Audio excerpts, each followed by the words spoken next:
Success two words channel में स्वागत है। हम पढ़ रहे हैं चैप्टर 6 तत्वों के निष्कर्षण के सिद्धांत एवं प्रक्रम। आज का हमारा टॉपिक है एल्युमिनियम। तो आज के टॉपिक को समझने के लिए और इसे इजी बनाने के लिए मैं सीमा मैम के साथ वीडियो के अंत तक बने रहिए ताकि आज के टॉपिक को समझने में आपको आसानी हो। और इसकी पिछली वीडियो आपने नहीं देखी है तो डिस्क्रिप्शन में उसकी लिंक दी गई है, वहां से आप वीडियो देख सकते हैं। तो चलिए आज की क्लास स्टार्ट करते हैं।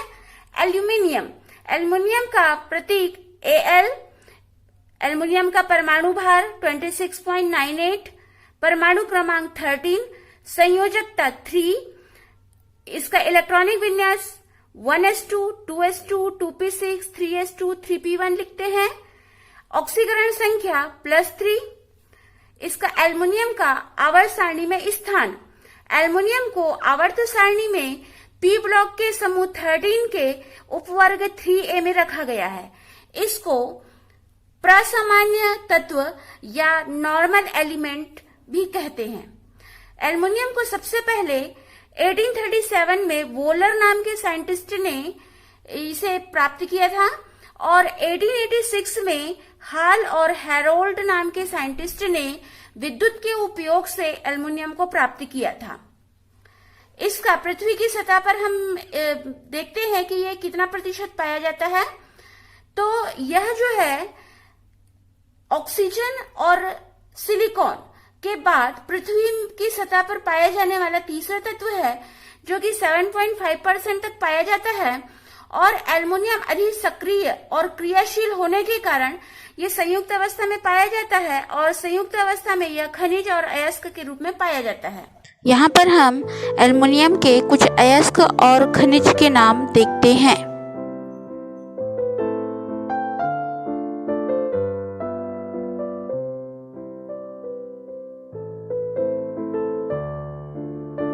आगे हम एल्युमिनियम का निष्कर्षण देखते हैं।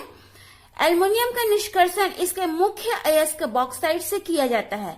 एल्युमिनियम का निष्कर्षण 4 पदों में पूरा होता है। फर्स्ट, बॉक्साइट का शोधन। तो बॉक्साइट में विभिन्न प्रकार की अशुद्धियां उपस्थित होती है जैसे आयरन, सिलिका, टाइटेनियम। तो इन अशुद्धियों के आधार पर इसमें 3 विधि का प्रयोग किया जाता है। तो जब आयरन और सिलिका की अशुद्धियां अधिक होती है तब हाल विधि का प्रयोग किया जाता है। आयरन के ऑक्साइड की अशुद्धि अधिक होती है तो बेयर विधि का प्रयोग किया जाता है। और सिलिका की अशुद्धि अधिक होती है तो सरपेक विधि का उपयोग किया जाता है। यहाँ ये बॉक्साइट का शोधन होगा।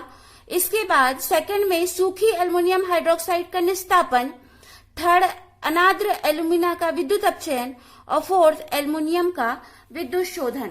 तो चलिए हम इन 4 पदों को एक एक करके देखते हैं और समझते हैं कि एल्युमिनियम का शोधन किस प्रकार से होता है। का प्रयोग कब किया जाता है? जब इसमें आयरन और सिलिका की अशुद्धियां अधिक होती है। इस विधि में जो बॉक्साइड होता है, बॉक्साइड को महीन पीस लिया जाता है और इसे सोडियम कार्बोनेट के साथ में गलाया जाता है तो सोडियम मेटा इल्यूमिनेट बनता है। और जो इसमें अन्य धातु की अशुद्धियां होती है जैसे आयरन, सिलिका, टाइटेनियम के ऑक्साइड, ये अवक्षेप के रूप में बची रहती है। अब ये जो गलित सोडियम मेटा इल्यूमिनेट मिलता है इसको पानी के साथ में उबालते हैं जिससे सोडियम मेटा इल्यूमिनेट पानी में घुल जाता है और जो आयरन ऑक्साइड और अन्य अशुद्धियां रहती है ये अभिलय रहती है। तो इस विलयन को छान लिया जाता है। अब जो छनित हमको मिलता है इसको कार्बन डाइऑक्साइड की धारा में 50 से 60 डिग्री सेल्सियस पर इसको गर्म किया जाता है और यहाँ पर एल्युमिनियम हाइड्रोक्साइड प्राप्त हो जाता है।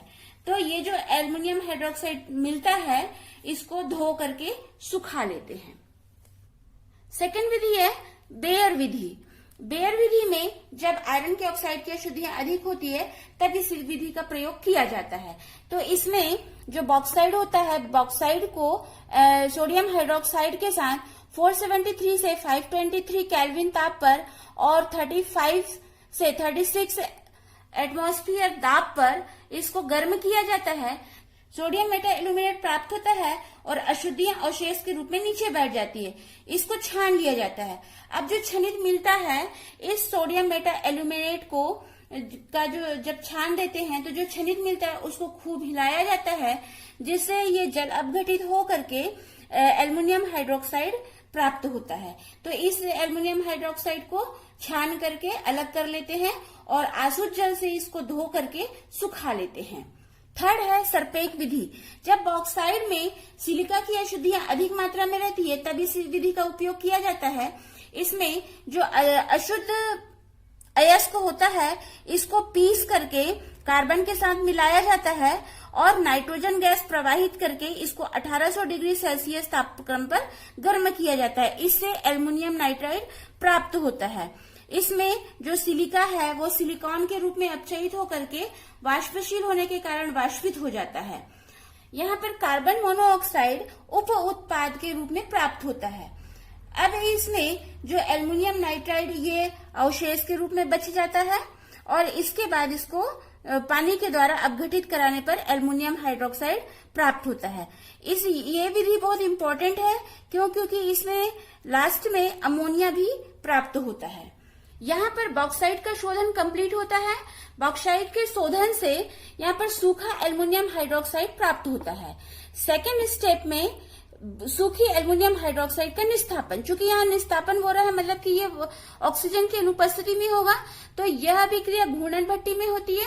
तो जो सूखा एल्युमिनियम हाइड्रोक्साइड मिला है इसको वायु की अनुपस्थिति में 1500 डिग्री सेल्सियस पर इसको गर्म किया जाता है, जिससे इसमें हमें अनाद्र एल्युमिना प्राप्त होता है और जो जल होता है ये वाष्प के रूप में निकल जाता है। इसलिए यहाँ पर अनाद्र यानी कि जिसमें पानी ना हो तो इसलिए यहाँ पर अनाद्र एल्युमिना कहा गया है।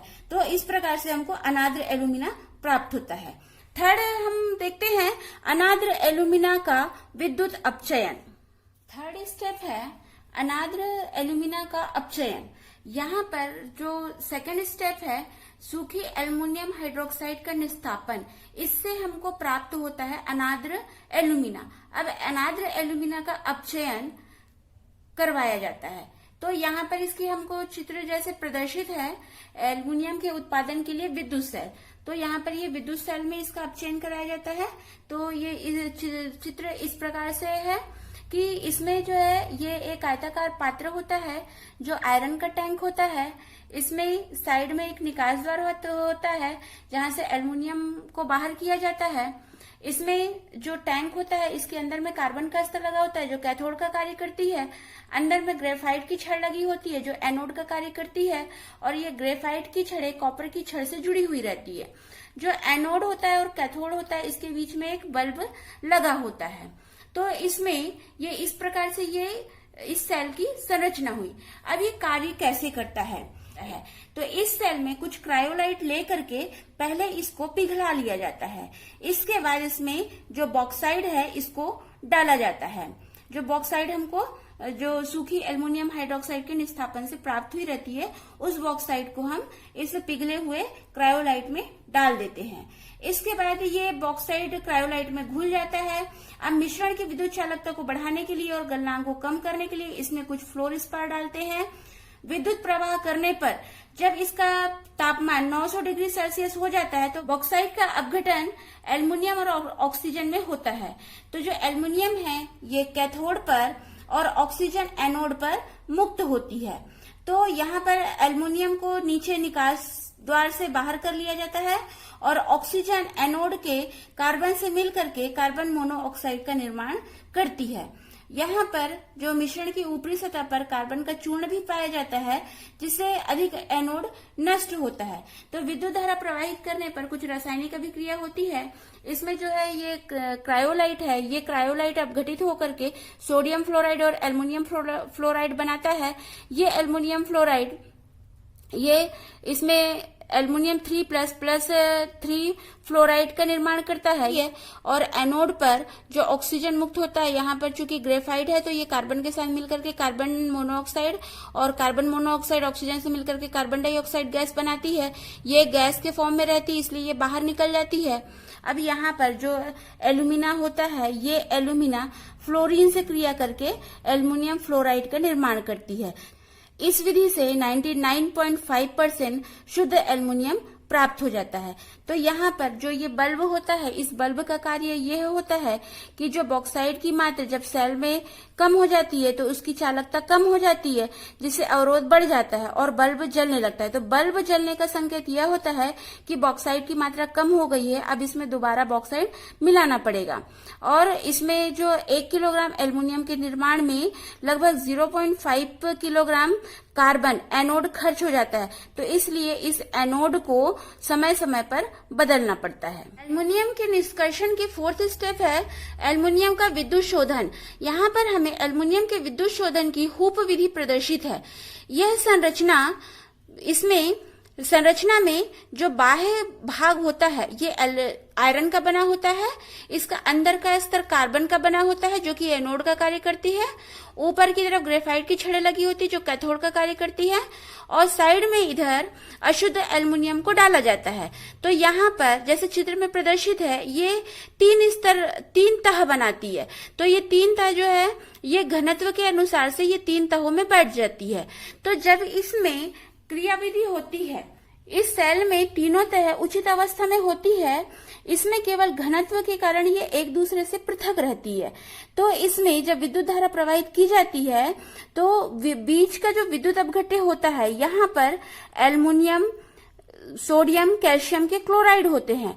तो ये जो विद्युत अपघट्य होते हैं, जब विद्युत धारा प्रवाहित होती है तो यहाँ से एल्युमिनियम अलग हो जाता है, ये ऊपर की तह में चला जाता है।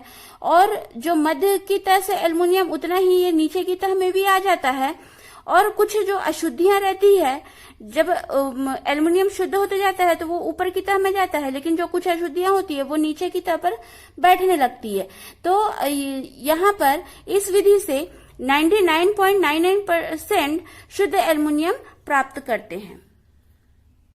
यहाँ पर हमने बॉक्साइट से एल्युमिनियम के निष्कर्षण को कंप्लीट किए। तो आपको वीडियो पसंद आए तो लाइक कीजिए, शेयर कीजिए और मेरे चैनल को फर्स्ट टाइम वॉच कर रहे हैं तो सब्सक्राइब कीजिए और बेल आइकन को दबाइए ताकि वीडियो की नोटिफिकेशन आपको सबसे पहले मिले। और इंस्टाग्राम पर सीमा साहू 179 को फॉलो कीजिए। Thanks for watching this video.